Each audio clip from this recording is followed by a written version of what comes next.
I caught my wife cheating through hidden cameras while I was away and planned my revenge carefully. My girlfriend and I crossed paths in a unique and sad way. It happened during Hurricane Katrina when her husband tragically died, and their entire house was swept away by the force of nature. The news was full of sad stories, and I was deeply concerned about their fate, but I had no idea that fate had a surprise in store for me. On a regular Sunday, I found myself in church, unaware of an unexpected encounter awaiting me. Our church had become a refuge for many families affected by the hurricane. The pastor's call for volunteers to provide temporary shelter to these families struck a chord with me. At first, the idea of opening my home to strangers was daunting, but as the pastor spoke, he shed light on a truth I hadn't realized. Many of us, including me, are often away from home due to work, leaving our homes empty most of the time. The pastor's words resonated with me because my new job as a doctor's assistant required long hours and frequent absences from home. Considering my situation, I realized that I had recently bought a spacious house with 3 bedrooms and 2 bathrooms. Given my busy work schedule, it made sense to offer temporary housing to those in need. In my mind, they would use a guest room as a safe haven on their journey to stability. The empty space in my house seemed like an opportunity I had overlooked as I focused on my job. Additionally, I believed that doing a good deed might lead to positive outcomes in my own life. At 29, I was a single man facing dating challenges. Despite my efforts, the women I liked didn't reciprocate, and those I got along with turned out to be incompatible. Recognizing this, I decided to live alone and wait for the right person. With renewed determination, I volunteered to offer shelter to a family in need. When I offered to help, my pastor introduced me to a 28-year-old widow radiating beauty who had lost her husband in Hurricane Katrina. She had 2 young daughters, aged 5 and 7, and their story deeply moved me. When I met her, my heart was touched and we immediately connected. Her sincerity, kindness, and compatibility confirmed I had made the right decision.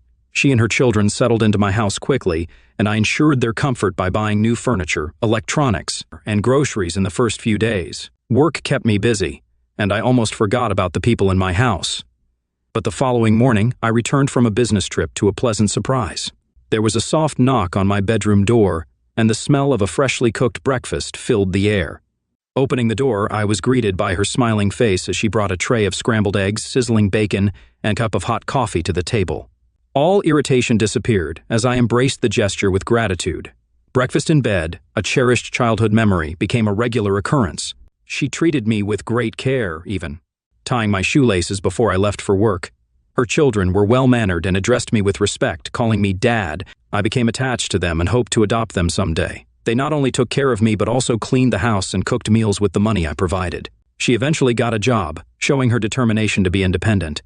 Over time, she transformed from a guest into a family member in my house. We developed a strong bond, and I found myself deeply attached to her and her children. While I knew she wouldn't live with me permanently due to her job, I wished she could stay longer. The days passed quickly, and her presence became an integral part of my life. Our house radiated warmth and satisfaction when she and her children were around. Deep down, I understood that she would eventually gain independence and establish her own home. I wished her success and happiness, but the thought of her leaving stirred conflicting emotions in me. As our bond deepened, the chemistry and connection between us became evident.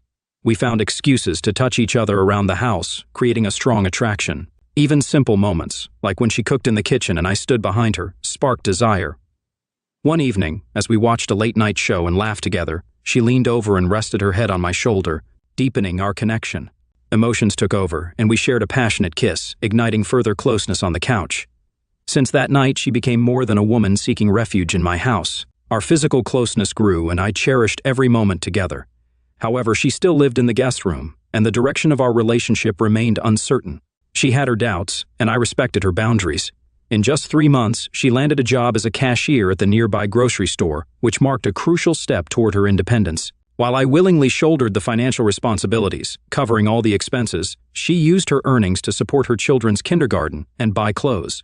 It felt like a partnership built on love and mutual understanding, and I was prepared to keep helping her as much as I could. I stood by her side, offering unwavering support as she worked to rebuild her life. As Christmas approached, I invited her and her kids to celebrate the holiday with my family, introducing her as my girlfriend. I was relieved when my mother warmly welcomed them. She cared deeply for her and her children. However, in private, my mother shared her concerns with me. She reminded me of her children from a previous marriage and suggested I consider finding a partner without such responsibilities. Her words made me contemplate the nature of our relationship. The challenges ahead were undeniable. This relationship was unlike any I'd encountered before. It involved not only our connection, but also the integration of her children into my life. Despite my mother's warnings, I couldn't ignore the deep bond between us and the love I had for her and her children. After a heart-to-heart conversation with my mother about my girlfriend and her children, I realized her worries stemmed from love. She only wanted what was best for me. I reassured my mother, acknowledging her care and guidance, but I couldn't disregard the profound love I found in this incredible woman and her children. I reminded her that she longed for me to be in a relationship, and now she appeared concerned about the added responsibilities. In my eyes, my girlfriend was everything I ever dreamed of. She remained the same loving and compassionate person I met 4 months ago without any major issue. She exemplified the qualities of a responsible and caring mother for her children, and I couldn't ask for more. Her inner and outer beauty continued to captivate me, and my love for her deepened every day. Her presence filled my life with positivity and rejuvenation, especially after returning from work trips. Being with her and her children brought me joy and happiness that felt surreal. Our connection was genuinely extraordinary, and I couldn't imagine my life without her. Despite the strong daily bond we shared, she consistently chose to sleep in the guest room. On one of these evenings, I mustered the courage to ask why she preferred not to spend the night in my bed. Her unexpected response made me feel guilty for bringing up such a sensitive topic. She delicately explained that she hadn't spent a night in someone else's bed since her late husband passed away. Her words carried both tenderness and pain, making me regret approaching the subject. I hugged her tightly at that moment, understanding the depth of her emotions. I realized she needed time and understanding to heal from the pain of her past. Recognizing this, I gladly gave her the space she needed. However, one evening, upon returning home from work, a strange suspicion crept in. I noticed that my beloved cashew nuts and malt from the refrigerator had been eaten. This puzzled me because my girlfriend and her children had no interest in these snacks. In fact, my girlfriend disliked them due to their high-calorie content. Since I knew she wasn't a fan of cashews and malt, it seemed unlikely that she was responsible for their disappearance. Rather than confront her about it, I decided not to make a big deal out of it. Yet, curiosity got the better of me, and I jokingly asked her 7-year-old daughter, with whom I often exchanged playful banter. To my surprise, she mentioned a name I'd never heard before and accused this mysterious man of being the snack thief. At first, I thought it was just another playful exchange, but her serious tone and detailed account caught me off guard. It was evident she wasn't joking. According to her, a specific person came to our house when I was away for work, even staying overnight with her mother. She expressed strong disapproval of this man, leaving me in shock. The underlying message in her words was incredible because the thought of my girlfriend being unfaithful had never crossed my mind. I trusted her completely and couldn't fathom her being unfaithful. A whirlwind of emotions, from disbelief to anger and eventually a headache, overwhelmed me as the truth unfolded. The weight of her daughter's words instilled undeniable certainty and drove me to search for concrete evidence. Driven by the need to uncover the reality of what transpired during my 3-day absence from work, I resorted to installing hidden cameras on the porch and in the living room, discreetly recording. I anxiously awaited my return, mentally preparing for the painful truth that awaited me. As I delved into the footage, the shocking truth lay bare before me. I witnessed a man coming to my house during my absence, brazenly spending the night with my girlfriend. To make matters worse, he shamelessly indulged in my beloved nuts and malt, and even had the audacity to claim my chair. The sight of this uninvited guest assuming my role in the sanctity of my own home filled me with anger and a sense of betrayal. It was a painful truth to accept, realizing that my girlfriend had deceived me in such a profound way. Following this heart-wrenching revelation, my heart shattered into pieces, and I felt like a complete fool for having placed such unwavering trust in her. The pain and devastation were too intense to immediately confront her. I needed time to process the betrayal and come to terms with the harsh reality that now loomed over our once loving relationship. I tried to understand why she had chosen to hurt me so deeply, considering that I had invested all my emotional and physical strength into our relationship. In the days that followed, my emotions were constantly in turmoil as I embarked on a journey of deep self-reflection. It was challenging for me to comprehend the person she had become and the reasons behind her betrayal. The strong love that once bound us was now broken. My mind kept replaying our shared moments, desperately seeking any hints of her betrayal. But this only intensified my confusion and deepened the wounds of betrayal. Filled with disappointment and distrust toward women, I began mentally distancing myself from relationships. When I finally gathered the courage to confront her about the hidden camera recording, emotions overwhelmed me, creating a tense atmosphere. I called her into my room and suggested we watch the video. As we watched, tears streamed down her face, and she pleaded with me, admitting that this was not the way she wanted me to discover the truth. Overwhelmed with emotions, I insisted on knowing the identity of the man caught on the video. She explained that he was her ex-boyfriend from New Orleans, who had sought refuge in a shelter after surviving a devastating flood. I was taken aback when she disclosed that he would visit our house in my absence. My confusion deepened because I had believed her before when she claimed she had never cheated. It became painfully clear that her words about loyalty to her late husband were fiction, as spending a night with another man shattered this illusion. This revelation cast doubt on other truths I held dear. As she continued revealing her secrets, it became apparent that she had become pregnant at a young age, but the father of her children had abandoned her. When she explained why she lied about her husband's passing away, I was shocked to my core. She admitted she wanted to see how people treated the bereaved and craved the sympathy and support a widow received. At that moment, I was hit with a wave of bewilderment, realizing that the woman I had welcomed into my life and home was a stranger. The weight of betrayal crushed me, eroding trust and security in our relationship. Overcome by fear and uncertainty, I found the courage to make the painful decision to ask her to leave my house that evening. In the web of deceit she had spun, I could find no solace or peace because I could no longer hide from the person responsible for such a web of lies. While the severity of her deception warranted immediate expulsion, a sense of responsibility for her 2 daughters tugged at my heart. I couldn't bear the thought of leaving innocent children without a roof over their heads, especially considering they had been ensnared in their mother's lies. Empathy compelled me to protect and care for them. It was with a heavy heart that I informed her she had to leave my house the next day, but I couldn't simply abandon the children to their fate. Instead, I made it my mission to secure their well-being.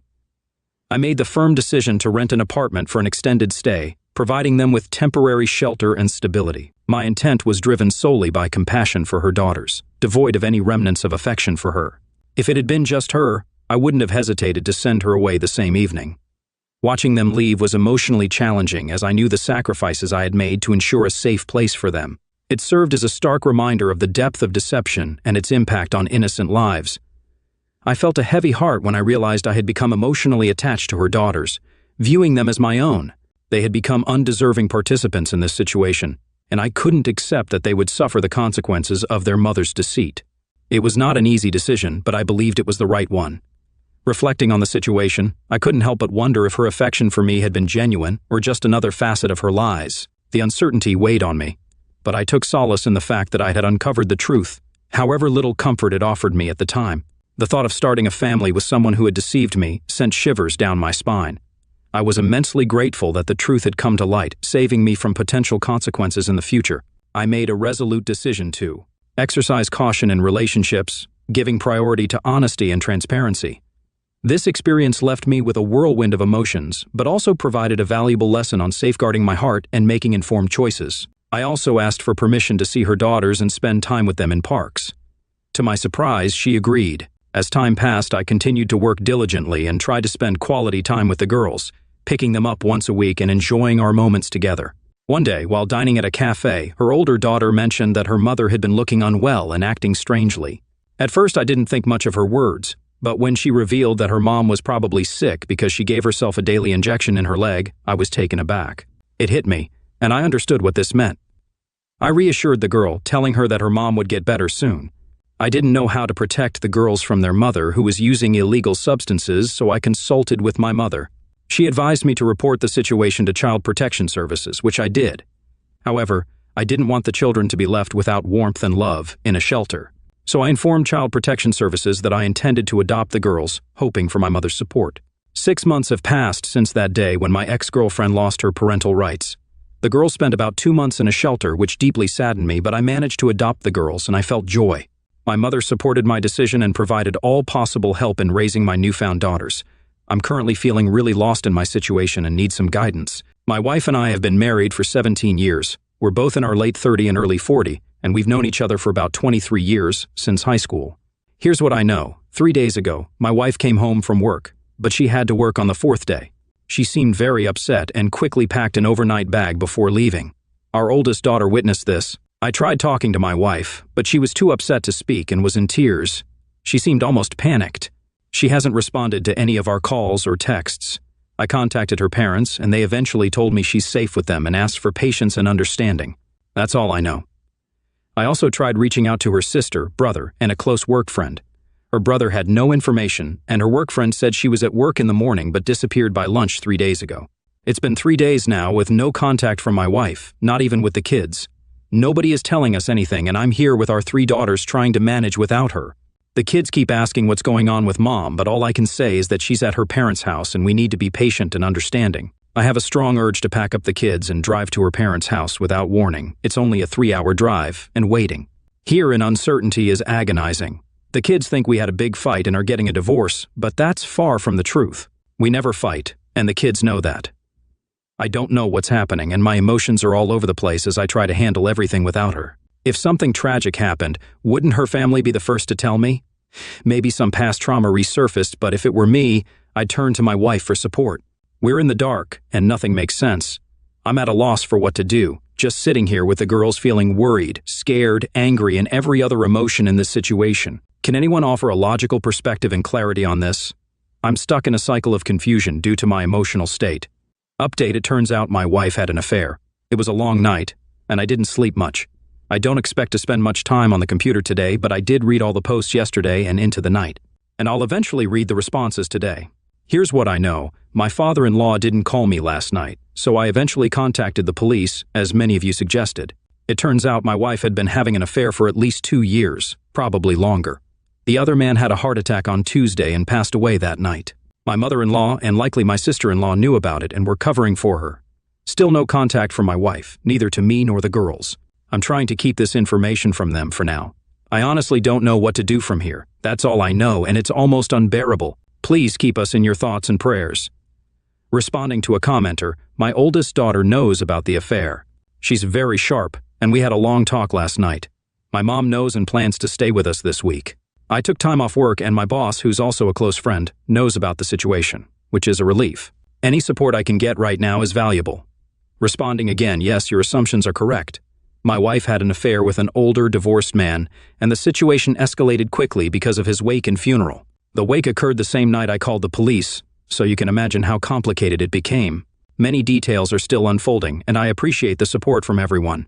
I might share more about this eventually. It feels like I could write a book at this point. We've been in touch with everyone, but it's still a challenging situation. I don't drink, and I'm trying to eat, although sleep is elusive. My priority is making sure my girls are okay. Reddit helps me relax in these difficult times. Providing more information, it's been just over a week since my D-Day Discovery Day. Since then, I've learned that my wife's affair had been going on for over 4 years, though I still don't have the exact timeline. It likely started emotionally and then became physical. I'm curious about how the pandemic and lockdowns played a role in this situation, but I may not get all the answers. Yesterday, my in-laws unexpectedly visited their grandkids. My wife has been staying at their house since this ordeal began, which is frustrating. They only spent about 15 minutes with the girls before asking to speak with me privately. The conversation was long and complicated, but in summary, my wife wants to come home, but is afraid of facing the consequences of her actions. Her parents tried to convince me to forgive her and rebuild the marriage, but I lied and said I wasn't sure about my future plans. I intend to get a divorce, but I worry that if I disclose this, my wife won't be honest with me, and I might never learn the truth. However, I do want her to sit down with me and explain everything, if that's possible. We've been together for over 17 years, including our time since high school, with 3 kids, countless memories, and shared experiences. I want her to look me in the eyes and tell me the whole story. I also want my children to see that I gave her a chance to explain herself and apologize, trying to handle things like mature adults. I'm striving to choose a path that sets the best example for my kids. I'm unsure if I'm doing it right, though. Legally, I can't prevent my wife from coming back to our home, as the lawyer has clarified, even though I don't want it right now. If she decides to return, I can't stop her.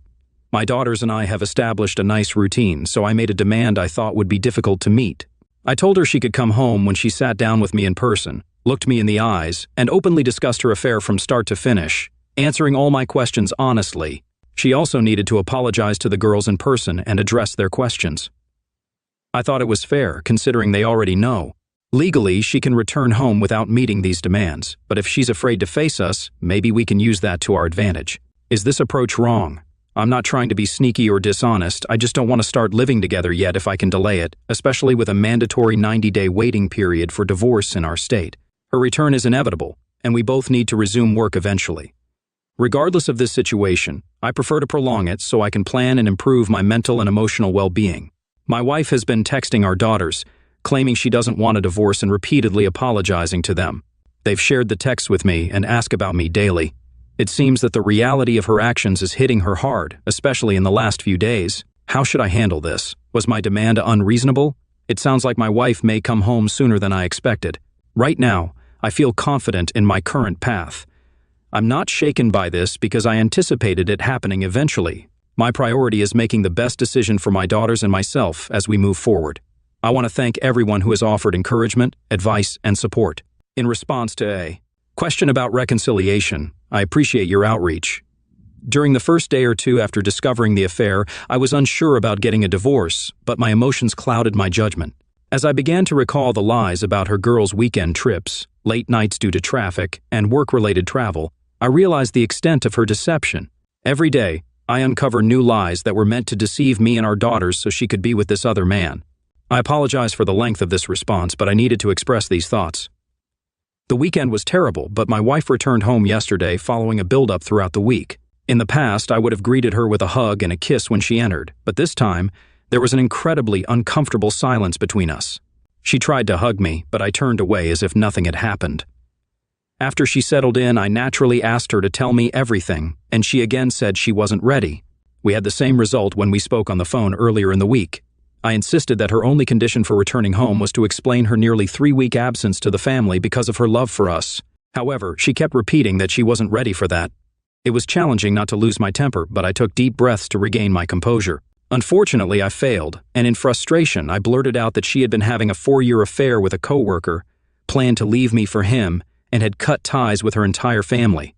And now she walked in without fulfilling the one condition I had asked for. I told her I wanted a divorce. This is when things took a bizarre turn. Her body language and facial expression showed that she had no idea how much I knew about her affair. She looked at me with wide eyes and then stood in the kitchen, staring at the floor, saying nothing. She remained stoic, and I didn't expect this reaction. I thought she might react emotionally, confess tearfully, blame the affair on me, or suggest a serious conversation to work things out, but her response was silence. We stood in the kitchen in absolute silence for what felt like 5 minutes, and it was the strangest moment I've ever experienced. She seemed at a loss for words, and so was I. I had prepared myself for all possible scenarios for this confrontation, except for this one. So I decided to outline everything I knew about her affair, even adding some of my assumptions about how she met her affair partner, her sister's involvement, and what happened during COVID. She continued to stare at the floor throughout my explanation. I grew angrier as I spoke because she remained silent. I did my best not to raise my voice or become obscene. Eventually, I composed myself, and there was another prolonged, awkward silence. My anger turned into sadness as I realized the gravity of the situation. I softly asked her what I had done to drive her away, if she had ever loved me, and if the affair was worth it. Still, she didn't respond. No tears, no apology, no shouting, and no explanation. She just stood there with her head down. This silence hurt even more than D-Day did. I kept staring at her, unsure of what to do, and then it got worse. Our daughters had overheard the entire encounter, and I feel incredibly foolish. I'd been so focused on putting their needs first over the past few weeks that I didn't consider their whereabouts when confronting my wife. Our oldest daughter stormed downstairs and expressed a lot of pent-up anger. My wife quickly ran upstairs and locked herself in the bedroom. That's where we are now. I heard my wife crying for most of the night until I fell asleep. Only our youngest daughter has attempted to talk to her, while the rest of us have avoided her. If I can muster the courage, I plan to suggest that my wife stays with her sister until we finalize the divorce. However, this is still her home, and it would be miserable for all of us to cohabit with her. I was wrong about my wife, and all of you were right. I was wrong about our years together, the memories and the significant moments in our life. I was convinced she would beg for forgiveness and confess to everything to absolve her guilt. This is the same woman who once drove back to a farmer's market to return $110 in change she had been given by mistake. But it seems we're not worth that effort to her. Maybe we never were. Now what? Today at home was incredibly uncomfortable. My daughters and I tried to continue as we have for the past 2 weeks, but it's not the same. I just want to fast forward through all of this, past the divorce, the awkward conversations, the inevitable arguments and fights, and the drama. For those who had to live with their unfaithful spouse, how did you manage, especially with kids?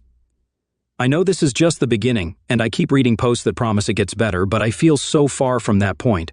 I constantly feel like screaming or crying. I'm trying my best to stay emotionally stable for my daughters, but I don't know if I can keep it up for 3 months. School will start soon, and this is my life now. Thank you all for your support and advice. I've been in a tough situation ever since my unfaithful wife returned home after I discovered her affair. I've been trying to put on a facade for my daughters, saying and thinking the right things. However, tonight, I have to be honest about my feelings. As many of you mention daily, the emotions come in waves, and tonight I was hit hard, causing me to lose my composure a bit. I've already filed for divorce, but my wife, who had the affair, hasn't hired a lawyer yet.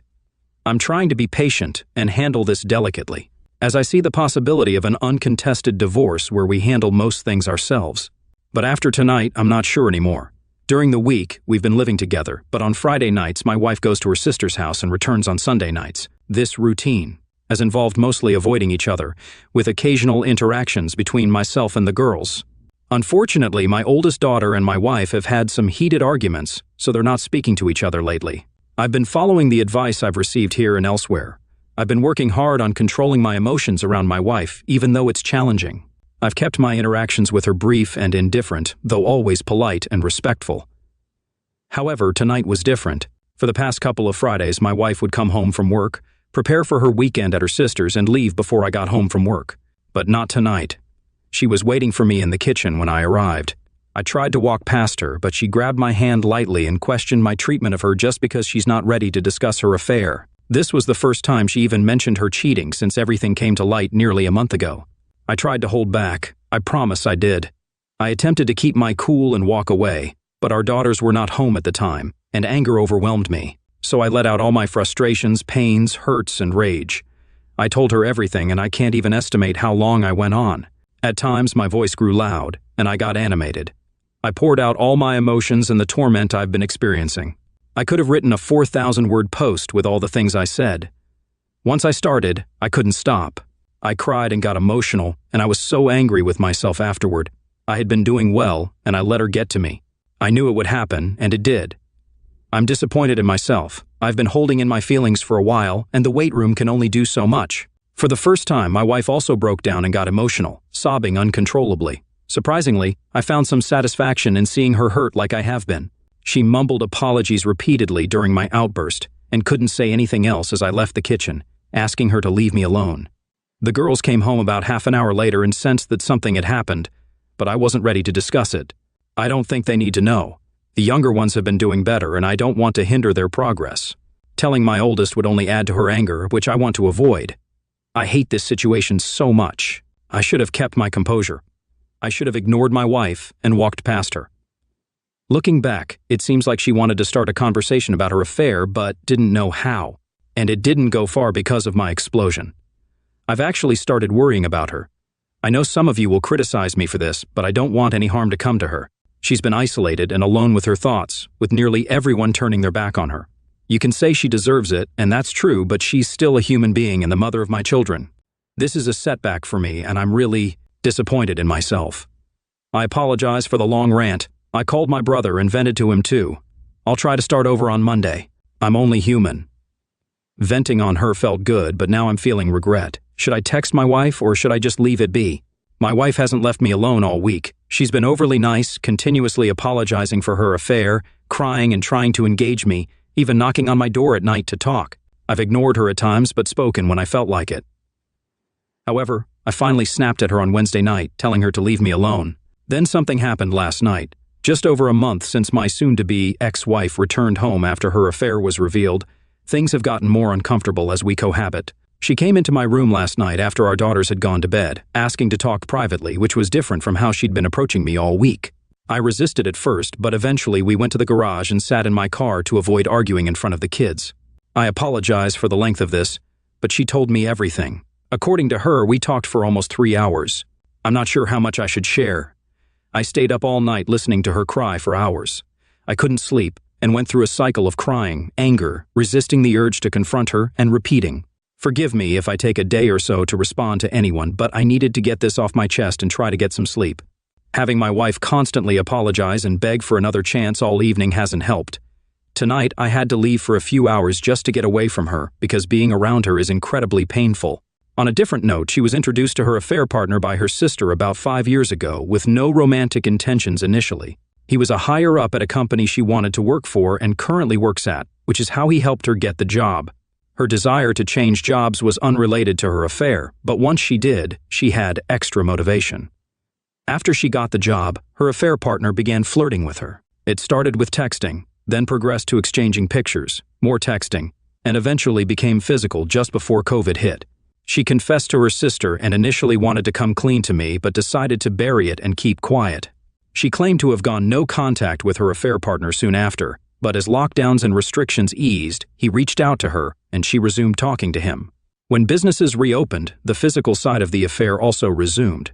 She admitted to ending the affair a couple of times out of guilt but kept going back to him, so it never really ended. She had detailed notes about her affair timeline, which she read to me, answering questions along the way.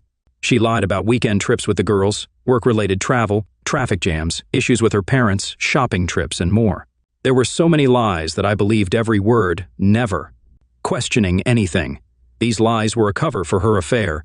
Hearing all of this made me feel even worse, as many of you had predicted. However, her affection for me didn't decrease during the affair. She didn't become distant, as is often the case. Intimacy did change, but not enough to raise red flags. She confessed to falling in love with her affair partner and wanting a life with him. He was older, divorced, single, and promised her expensive gifts, vacations, and other luxuries. She started daydreaming about escaping her family responsibilities, and the thrill of being with him was too tempting to resist. She spoke candidly with a lot of emotion and appeared honest. Midway through her confession, I lost my composure and started crying. It was painful to hear everything. As expected, when she finished, she told me how much she loved me, always had, and was willing to do anything to save our marriage. Many of you had predicted this, but it felt disingenuous to me, as if rehearsed. I've been with her for over half my life, and I can tell when she's not being genuine. Maybe I'm wrong, but it doesn't matter. I managed to compose myself better than last week, though I still got angry and said some unkind things, including pointing out that her affair partner was seeing multiple women, and she was just one of many to him. This seemed to upset her greatly. I had thought of a million things to say when she finally confessed, all the one-liners and responses I might throw at her, but in that emotional moment I couldn't think of most of them. However, I knew I would ask one thing. If she had to choose between her affair partner and me, who would she pick? She hesitated and then mumbled, "That's not fair." I pressed her, and eventually she said she would choose me. Of course, I told her that her hesitation was the reason I was divorcing her, as it showed she was lying again. She started sobbing, and that was the last thing she said. We sat in the car for a while with her continuing to cry, but I was tired. I eventually told her that we're divorcing and that, for the sake of our daughters, we owe it to them to co-parent civilly and be present in their lives. I also added that, given all the pain she put me through, I hope she could handle the divorce amicably, which would demonstrate her love for me. The last thing I said, borrowed from something online, was that I kissed her on the forehead and told her I would have loved her forever. Then I got out of the car and went to bed. That's where things stand for now. Her chance to contest the divorce is past, but I haven't spoken to my lawyer yet. I find myself crying again and cycling through depression and anger phases. Hearing everything last night was incredibly difficult, and I could have done without it. Now that I know she could have lied or made it all up, who knows? But it aligned with everything I had pieced together in the past month. So that's the current situation. This feels never-ending. I have a few good days, start feeling strong, and then something else happens. It feels like it's been months, yet only days at the same time. I'm going to try to sleep. Imagine the love of your life, the only person you've ever loved or kissed, telling you she cheated for over 4 years simply because she was bored. There were no issues in our relationship, she was just bored. I don't know if that makes it worse or better. Thanks for reading and for your support along the way. It's been a rough couple of nights. Very tough. I promise to make an effort to respond tomorrow after I get some sleep.